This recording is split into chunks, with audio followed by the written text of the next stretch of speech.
चार टर्मिनॉलॉजीज आपल्याला बघायच्या. Okay, viruses, viroids, prions and lichen. आता काय काय आहे हे सगळं. चला मला व्हायरसेसची आधी डेफिनेशन सांगा. Viruses, how will you define viruses? Open page number 25 from your NCR. Okay, and define viruses. आपण जे आतापर्यंत व्हायरसेसची डेफिनेशन करत आलो, can anyone define that, give that definition? What are viruses? Yeah, Obligatory cellular parasite which either contain DNA or RNA but never both.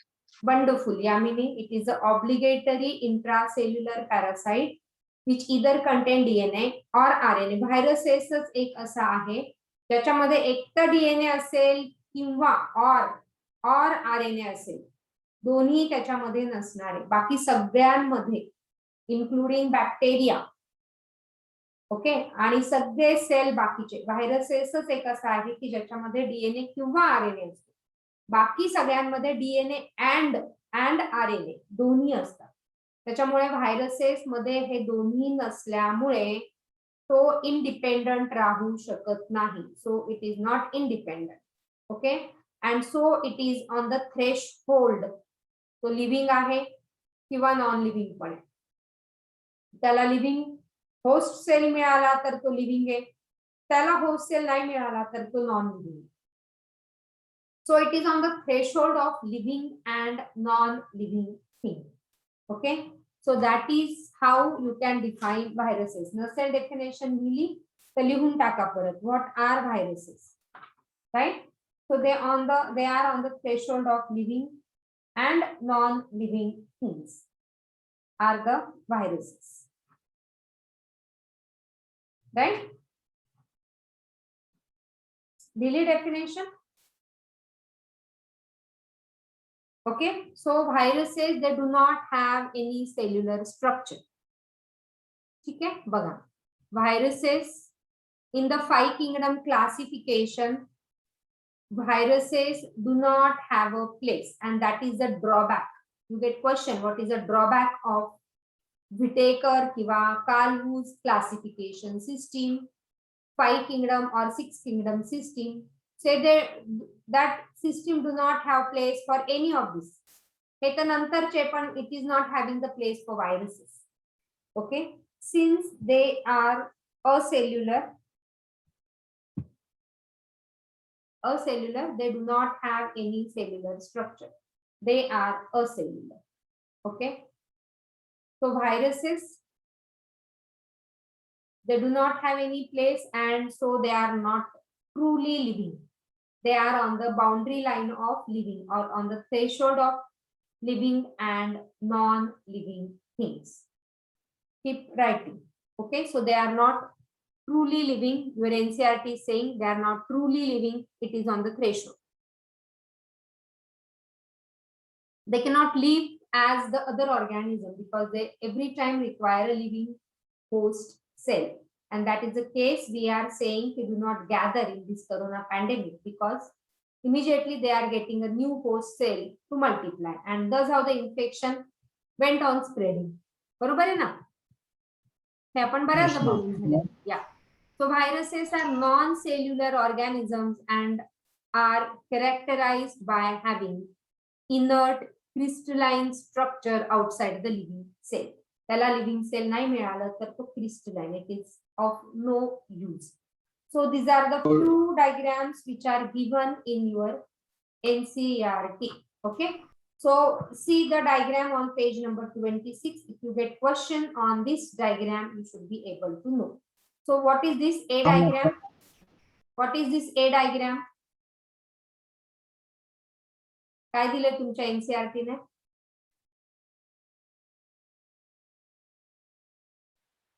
Tobacco mosaic virus. Yes, it is a TMV. It is a tobacco mosaic virus. म्हणजे tobacco plant ला infect करणारा virus is a tobacco mosaic virus, and this virus is a RNA virus. So you remember this.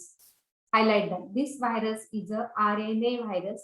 It is a tobacco mosaic virus, which is a RNA virus.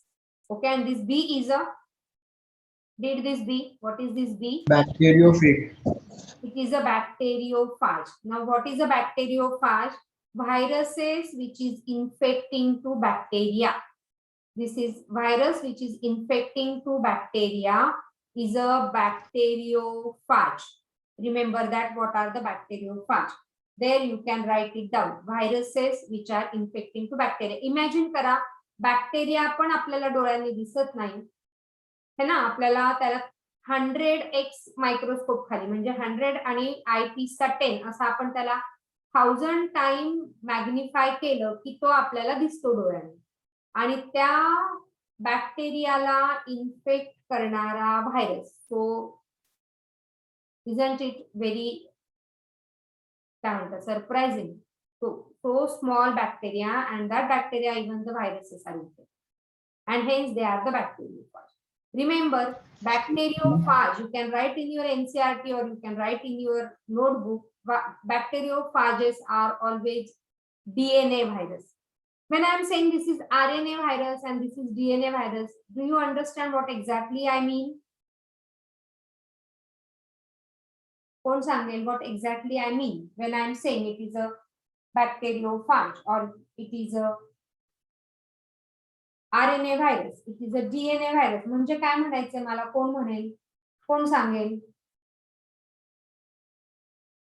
Yes, बोला.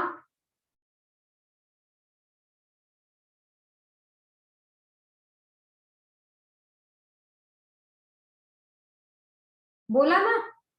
When I am saying it is a RNA virus or it is a DNA virus. HIV कुठला virus आहे, आपण मागच्या वेळी discuss केला होता. HIV is which virus? RNA की DNA? RNA. Yes, it is a RNA. What does it mean? There are 2 copies of single stranded RNA in case of HIV. म्हणजे काय? RNA व्हायरस म्हणजे काय?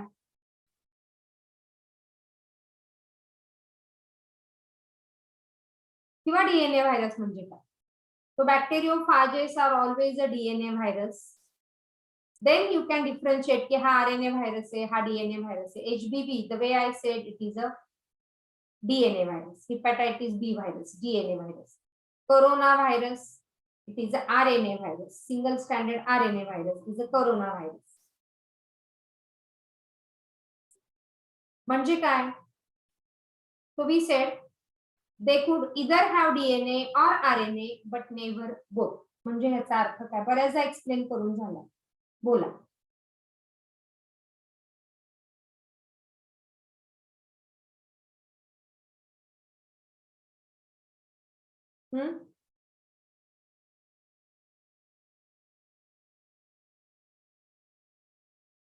बोलणार आहे का कोणी?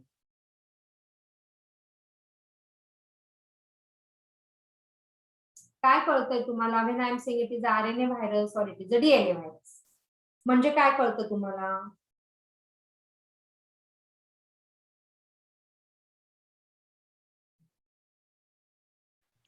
त्यांचं जेनेटिक मटेरियल एक तर आरएनए किंवा डीएनए एकच काहीतरी असू शकतो.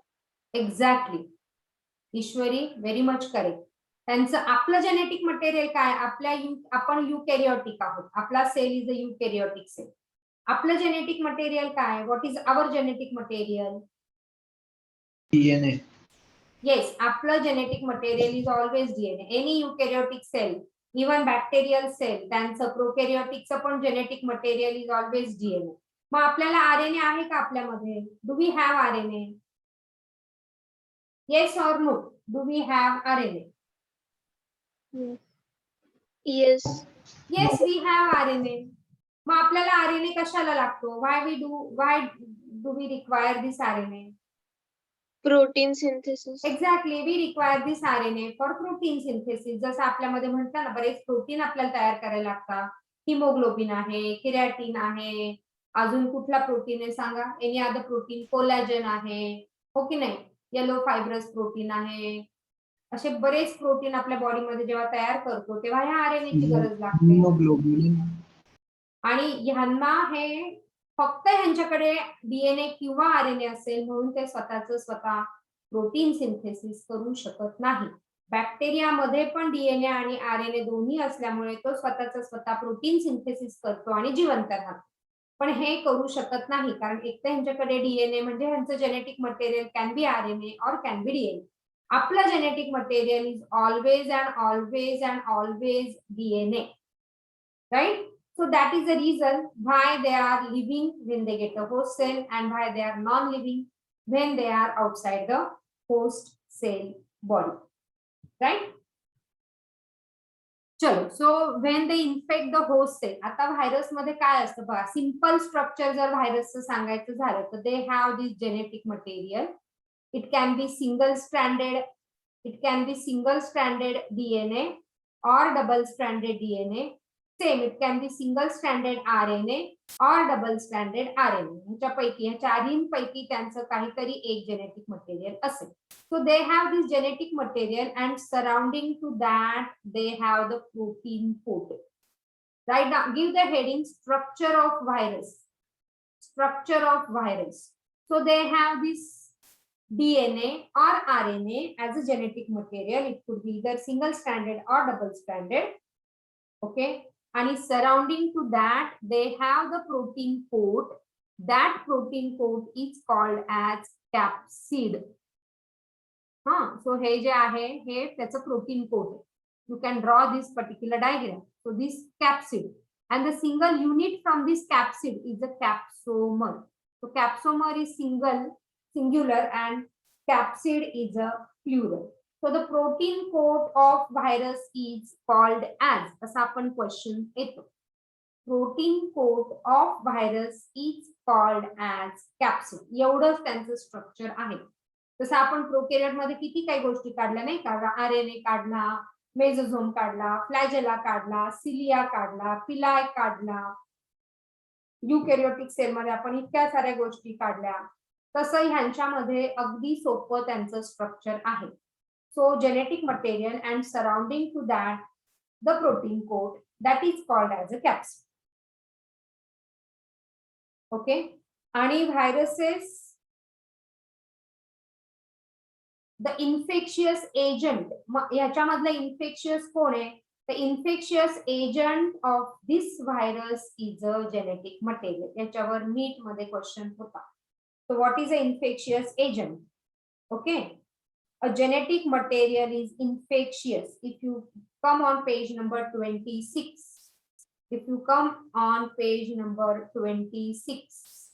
okay, on page number 26 in the second paragraph बघा, in addition to protein, दिसतोय का तो paragraph?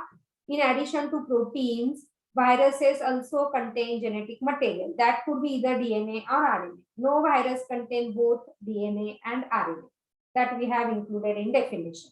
Viruses have nucleoprotein and the genetic material is infectious. So यांचं infectious कोण आहे? ते genetic material.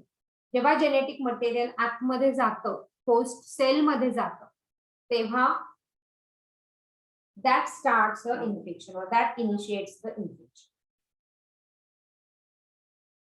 Right?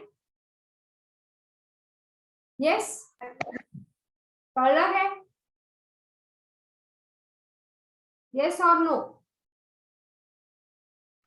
Yes, ma'am. हा, फक्त ईश्वरीला कळतंय का? सो स्ट्रक्चर ऑफ व्हायरस मध्ये viruses is having a genetic material आणि त्यांना हे सराउंडिंग त्यांचं कॅप्सिड और कॅप्सोमर असतं. काही व्हायरसला surrounding to this capsid there is a envelope. Surrounding to this capsid there is a envelope. So these viruses are called as enveloped viruses. Envelope म्हणजे अजून एक कोट, त्यांच्या सराउंडिंग अजून एक लेयर, आणि that is called as a enveloped viruses. HIV virus is an enveloped virus and along with that envelope it is having this spike like structure on the envelope. असं त्याच्या spikes असतात आणि इथे 2 copies of single stranded RNA. हा झाला structure of HIV virus. So they can be enveloped virus or they can be non-enveloped virus. Okay, they can be enveloped or they can be non-enveloped viruses. That is how is the structure of virus. कळतंय? Bacteriophage. What is bacteriophage? Yes. Virus affecting bacteria. Yes, Virus viruses that that infect infect bacteria. into bacteria are bacteriophage. And bacteriophage always is a double-stranded DNA virus. Bacteriophage always is a double-stranded DNA virus. कळलं? Excuse me, ma'am. आणि हे जे कॅप्सोमर असतात, that कॅप्सोमर can be helical, म्हणजे सरळ एक जसं आपण एक stick like appearance. So this can be helical or this can be polyhedral. They can take up the several geometrical shapes. So they can be helical. Okay, you can draw this diagram. They can be helical or they can be polyhedral. आणि polyhedral म्हणजे हे त्यांचे capsid. Helical म्हणजे त्याचा capsid is a helical shape आणि त्याच्या आतमध्ये असणारा त्याचा genetic material.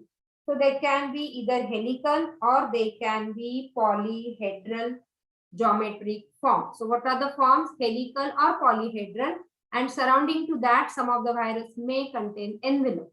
So enveloped viruses or without envelope, it is a non-enveloped viruses. कळलं हे structure of virus? Did you understand ma'am. the structure of virus? Yes or no? Yes, ma'am. Yeah. So what is the genetic material of bacteriophage? DNA. Which DNA? Single stranded or double stranded? Double. Yes, so bacteriophage usually is having a double-stranded DNA. From your NCERT, please highlight that.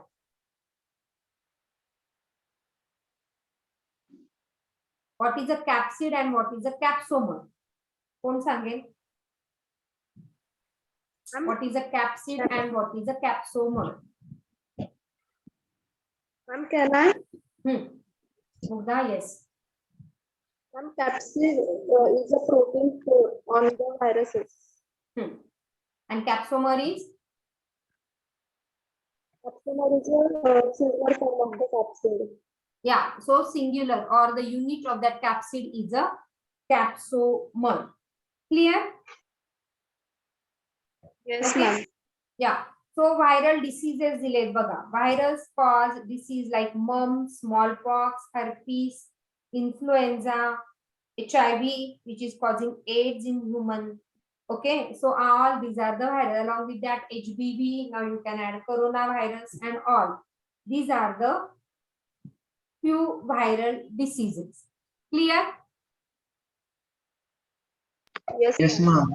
Yeah, so now I am telling you the name of the important scientists. So name of important scientist under these viruses. Okay, so the first important name, that is a Pasteur. In the first paragraph, your NCERT has mentioned this Pasteur. काय केलं Pasteur ने? Pasteur has given the name virus. The name virus, please keep writing. No? The name virus. Virus नामकरण कोणी केलं? पाश्चरनी केलं. आणि why he said that virus meaning poison or it is a toxin, poisonous fluid, or it is a venom, not toxin, it is a venom, or it is a poisonous fluid. आणि म्हणून त्याने नाव दिलं virus. हा पहिला scientist. What is the meaning of virus? It is a poisonous fluid or it is a venom. बरोबर? So he was a Pasteur. Second scientist, see second scientist. NCERT ने दिले बघा DJ Ivanovsky. DJ Ivanovsky. Spelling बघा इव्हॅनॉस्कीचं. IVANOWSKY. Ivanovsky. So sky's ski. Okay, दिसला Ivanovsky? Yes, ma'am. किती त्याचं year सांगा? इव्हॅनॉस्कीचं year सांगा. 1892. 1892. इव्हॅनॉस्कीने काय केलं? Ivanovsky has observed some microbes which is infecting to tobacco plant. त्याने त्याला व्हायरस नाही म्हटलं, त्याने काय म्हटलं, there is some microbes which is infecting to tobacco plant, so it is a causative agent for tobacco disease, and he said it is a tobacco mosaic virus. जो वरचा diagram दिला, which is a RNA virus, right? Tobacco mosaic, tobacco plant ला infect करणारा tobacco mosaic virus. आणि तो काय म्हणाला, हा कोणीतरी एक मायक्रोब आहे, कुठला तरी एक मायक्रो ऑर्गॅनिझम आहे जो टोबॅको प्लांटला इन्फेक्ट करतोय, and this is smaller than bacteria. So this is smaller than bacteria. That was a finding of Ivanovsky. It is smaller than bacteria. Okay, your NCERT is mentioned. का तो smaller than bacteria आहे? कारण bacteria proof filter assembly घेतली. म्हणजे काय, असा filter paper की ज्याच्यातनं bacteria इथे वरती राहील. म्हणजे चहा गाळणी कशी असते, चहा पावडर वरती राहील, तसं हे बॅक्टेरिया प्रूफ फिल्टर, म्हणजे तो बॅक्टेरियाला फिल्टर होऊ देत नाही, ते बॅक्टेरिया सगळे वरती राहते. पण हे जे बॅक्टेरिया मायक्रोब्स होते ज्याने टोबॅको मोझाईकला इन्फेक्ट केलं, ते इथून खाली आले, ते ह्या फिल्टर मधनं खाली येऊन गेले. म्हणजे तो स्मॉलर पाहिजे बॅक्टेरियापेक्षा. हे कोणाचं फाइंडिंग होतं? हे त्या इव्हॅनॉस्कीचं फाइंडिंग होतं. Clear? Yes. And now under this category, the third scientist. कुठला नाव आहे वाचा? थर्ड सायंटिस्ट वाचा.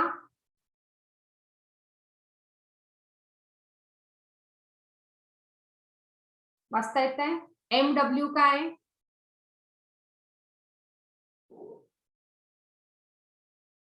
दिसतंय का? काहीतरी बैजेरिनेक काहीतरी आहे. बैजेरिनेक. MW बैजेरिनेक. इयर सांगा, त्याचं काय इयर दिलेलं आहे? हायलाइट करा त्याला. 1898.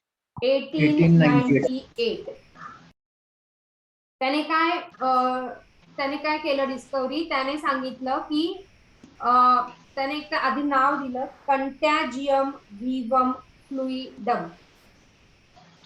ओके, कंटॅजियम व्हिवम फ्लुइडम म्हणजे इन्फेक्शियस लिव्हिंग फ्लुइड. ओके, त्याने काय केलं, हा जो टोबॅको मोझाईक व्हायरस होता, हे जे इव्हॅनॉस्कीने फाइंड आउट केलं, त्या टोबॅको मोझाईक व्हायरसच्या प्लांट मधनं त्याने, ज्याला इन्फेक्शन झालं होतं ह्या व्हायरसचं, तिथलं त्याने फ्लुइड काढलं आणि ते फ्लुइड त्याने हेल्दी टोबॅको प्लांटवर टाकले. हेल्दी टोबॅको प्लांटवर टाकले तर तो हेल्दी प्लांटला पण त्या व्हायरसचं इन्फेक्शन झालं. टोबॅको मोझाईक व्हायरसचं इन्फेक्शन त्या हेल्दी प्लांटला पण झालं. म्हणून त्याने त्याला नाव दिलं कंटॅजियम व्हिवम फ्लुइडम, म्हणजे इन्फेक्शियस लिव्हिंग फ्लुइड. ते महत्वाचं, त्याच्यावर क्वेश्चन येऊ शकतो. ओके, आलं. बेजिरिनेकने काय केलं, इथलं फ्लुइड काढलं आणि ते फ्लुइड हेल्दी प्लांट मध्ये टाकलं. हेल्दी प्लांट मध्ये टाकल्यानंतर त्याने बघितलं की त्या हेल्दी प्लांटला पण व्हायरसचं इन्फेक्शन झालं आणि म्हणून त्याने त्या फ्लुइडला नाव दिलं कंटॅजियम व्हिवम फ्लुइडम. राइट? तो हा थर्ड सायंटिस्ट. फोर्थ सायंटिस्ट सांगा, नाव सांगा. WM Stanley. WM Stanley. Stanley का डब्बा असा एक पिक्चर होता, बघितला होता का कोणी? मुलांसाठीच होता. स्टॅनली का डब्बा, माहित नाही. चला, सो इन 1935 त्याने काय केलं, स्टॅनलीने, he showed that viruses could be crystallized and that crystal contain largely proteins. Okay, and that is inert, म्हणजे ते त्या सेलच्या बाहेर असेल तर ते इनर्ट आहे. ओके, सेलच्या बाहेर इट इज इनर्ट आणि सेलच्या आतमध्ये आले तर ते ऍक्टिव्ह होतील. Because it is on the threshold of living and non-living things. Correct? So that has been shown by this Stanley. viruses can be crystallized, has been shown by the Stanley. Excuse me, ma'am. Hello, Okay. ma'am. Am I audible? हा बोल. Ma'am जर का एक crystallise virus एका living सेलच्या contact मध्ये आला तर? मग मी ते आता सांगितलं, तू ऐकलं नाही का Vedant? It is outside the living cell, it is inert. Once it goes into the living cell, it can be able to produce a disease. Okay. So viruses can infect to humans. Viruses can infect to animals, any animals. So human is also one of the animal.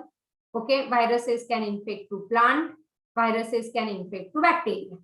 या सगळ्यांना व्हायरसेसचं infection होतं. So animal मध्ये protozoa पासून सगळ्या ॲनिमल्सला virus infect करू शकतो.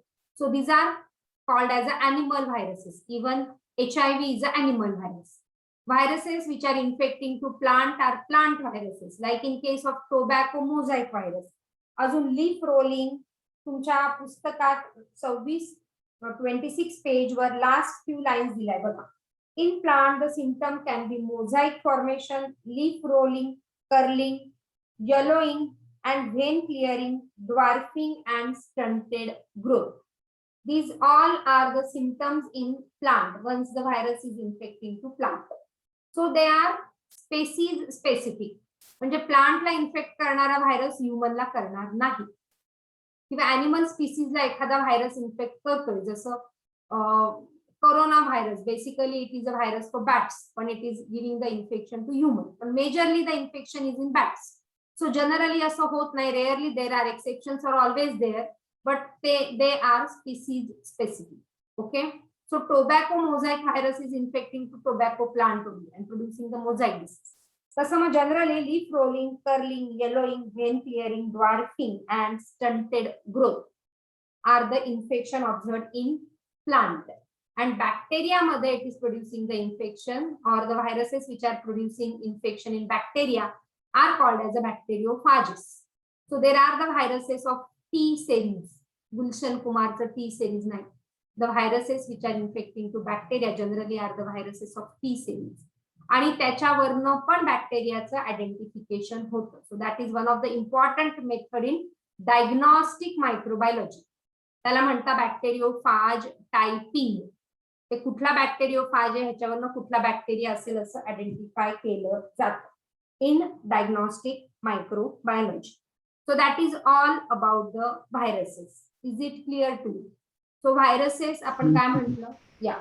So obligatory intracellular parasite either contain DNA or RNA. त्याच्यानंतर structure virus मध्ये सिंपल एक जेनेटिक मटेरियल आहे, that could be single stranded or double stranded DNA or RNA, आणि त्या प्रोटीनच्या सराउंडिंग कॅप्सिड. कॅप्सिडचं singular is a capsule. Okay. That can be helical virus, can be polyhedral virus, or it can be enveloped viruses. Okay. Viruses which are infecting to bacteria, basically इथे लक्षात ठेवायचं bacteriophages. And then the 4 different scientists. The name virus has been given by Pasteur. Tobacco mosaic first observed केलं इव्हनॉस्की ने. त्याच्यानंतर बेजिलिनेक ने त्याला कंटॅजियम व्हिवम फ्लुइडम असं म्हटलं, आणि तो टोबॅको मोझाईकचं फ्लुइड काढून ते दुसऱ्या हेल्दी टोबॅको प्लांटवर टाकलं, तर तिकडे त्याचं इन्फेक्शन झालं, आणि स्टॅनलीने त्याला क्रिस्टलाइज केलं. सो 4 सायंटिस्ट ऍटलिस्ट या व्हायरसच्या टॉपिक मध्ये तुम्हाला लक्षात ठेवायचे आहे.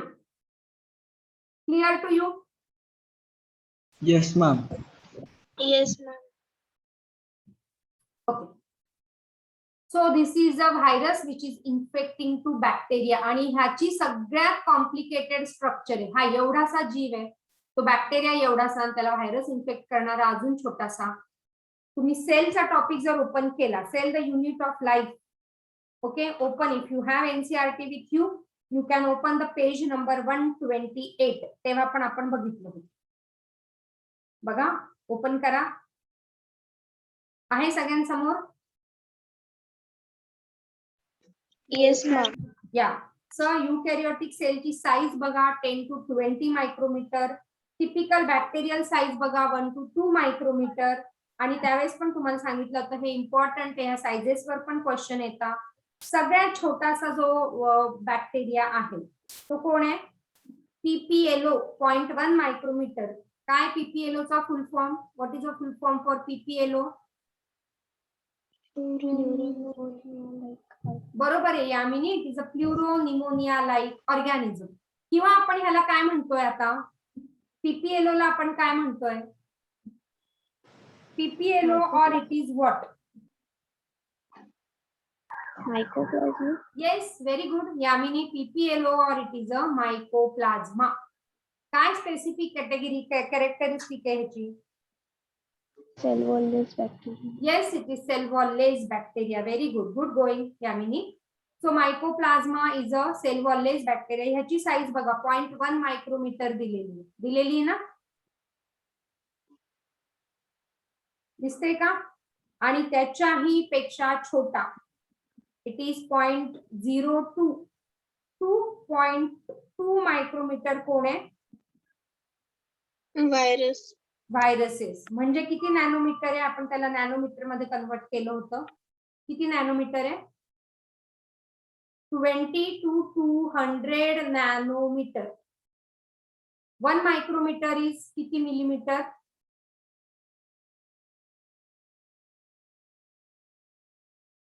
10⁻³ मिलीमीटर ना? 1 micrometre is. And 1 nanometer is equal to 1000 micrometre. हे कन्वर्जन पण त्यावेळेस सांगितलं होतं, इफ यू रिमेंबर. नसेल आठवत तर आता तरी लिहून टाका. व्हायरसेस इतका मायक्रोमीटर म्हणजे तो इतका नॅनोमीटर, म्हणजे किती स्मॉलेस्ट आहे बघा. मायक्रोमीटर मोठं आहे ना नॅनोमीटर? मायक्रोमीटर कोणापेक्षा मोठा आहे? नॅनोमीटर. हो ना, मग म्हणून तर मायक्रोमीटर आपण 1000 लिहिलं ना. 1 नॅनोमीटर. नाही, आपण उलट सांगते का मी? हो. हा, मी उलट सांगते. I am sorry. काय सांगायला पाहिजे होतं? 1 micrometer is equals to 1000 nanometer. Yes, 1 micrometer is equal to 1000 nanometer. 1 micrometer is equal to 1000 nanometer. उलट बोलते. ओके, म्हणजे एका मायक्रोमीटर मध्ये इमॅजिन करा, स्केल मधला स्केल बघा तुम्ही. 1 mm आहे. 1 mm चे 1000 पार्ट केले तर तो त्याचा एक पार्ट इज 1 मायक्रोमीटर. आणि त्या एका मायक्रोमीटरचे 1000 पार्ट केले तर तो 1 नॅनोमीटर. सो